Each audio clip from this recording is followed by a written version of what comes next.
那个这一件龙山或者大门口时期了，这个是临江汤时期的。这一件呢，我们叫萧江乌鸡文化，就湖北西部。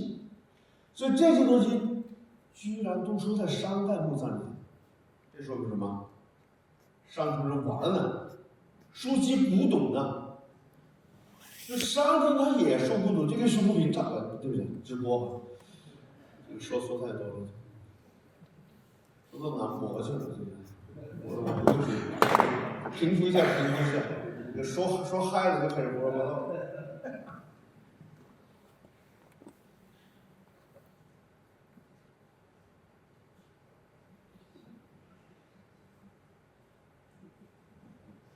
哎呀，要平复一下。然后你看啊，其实这就是玩耍的嘛，他收集古代的玩耍。那商朝还有这个，这也是美的背后吧，对吧？我们再看啊，好了，这是我断定是玩耍的，对不对？然后我们再看商朝人最精彩的部分，就是礼器。这个礼器怎么断定的？刚才我说了，从墓葬里能看出来，对吧？能看出来。你看刚才那座墓葬里看出来，礼器第一个。它是在落葬的时候要摔下去，所以它才会压到棺材板、椁板上，所以它才会破碎，对吧？这是礼器，就是礼器一定伴随着人的一种行为，它不像那个实用器只能带着它就稳定在那的，礼器它一定有个高潮，就比方说这棺材放上去后，把这个席子铺开。然后我要把铺席子之后，我在这个椁板上，我可能有个仪式。这个仪式根据我的经验啊，根据我挖墓的经验，如果是等级高，一定要杀人。杀完以后把这个人啊扔哪呢？如果有墓道的话，扔到那个墓道口；如果没有墓道，就放在棺椁两边那个阿森台上，一定要杀人。所以它一定有高潮。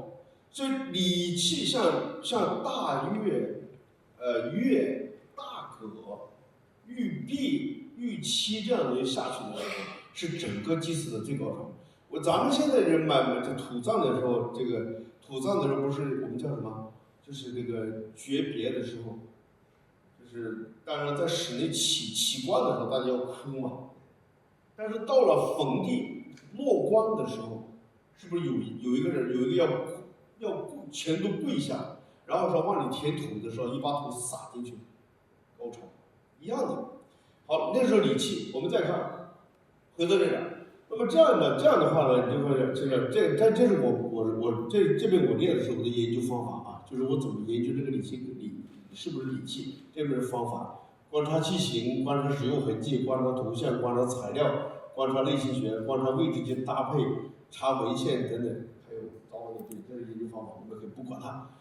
总之呢，通过这些方法，我们发现，就是这些礼器，就包括刚才我这黑白照片，那两个大葛压下去，就是它都是在落葬的某个过程里头，给它放进去。你看，它一半是在棺材上，一半在阿字台上。一半在棺材上，一半在这个在那个椁板上，是吧？而且都摔碎了。这个过程是真正的礼的行为的过程。好，我们再看这个礼器有什么讲究呢？你看，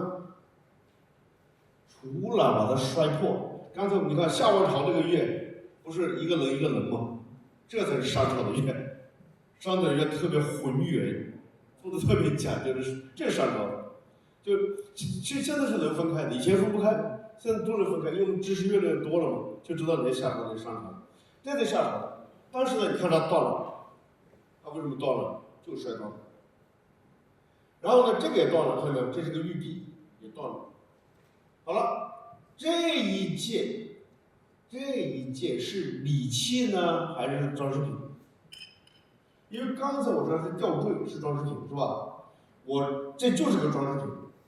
这一件是不是礼器呢？你看我为什么放在这呢？我跟大家一个启示哈，因为这个是梁祝时代特别流行的玉琮嘛，它不是礼器吗？可是到商朝的时候，还就随便做一下，就根本就没有什么理气功能，就跟玩似的。好，就这两件呢，就这件曾经是理气，到这个时候不是理气了。这一件作为猪笼，在红山文化时期是理气，但是在这个时候不是理气了。所以你可以看到这个礼的变化。这4件里头，这2件是商朝的礼器，这2件是红山文化和两宋文化的礼器。你就看到礼的演变了，就这个图片放在这其实是有内涵的，我肯定不会随便放嘛，对吧？所以这个呢，我要应该拉一条红线，这边是商朝的礼。